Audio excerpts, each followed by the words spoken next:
We were very naive. We literally said, let's Google a fertility clinic, let's ring them and book an appointment. And we thought, sure, we'll see him next week. And it was a month down the line before we got our consultation appointment, which is, I'm presuming at this point, a very good time frame. Everything then just started revolving around it, about, okay, what days do we need to be up in Dublin, or, you know, over Christmas holidays, what days do they close for?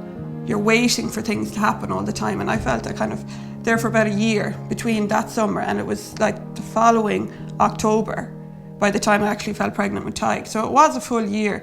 I found that time I just felt I was ticking days off till I got to the point where I fell pregnant. Yeah. We're always a little bit conscious of what we say around the IVF process, because we are coming at it from a very different side to most.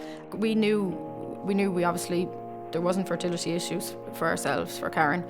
Financially, we were going to be okay, and they seemed to be the two stumbling blocks when people go into this process. We knew we were in a good position that, given a bit of time, we would hopefully have kids. Our biggest struggles, really, which aren't struggles to most people in terms of the IVF process, was working at dates that suited a school timetable.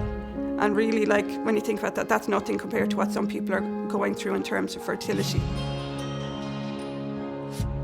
It probably wasn't real until Tadhg came, and then next minute you're like, oh, there's a baby here.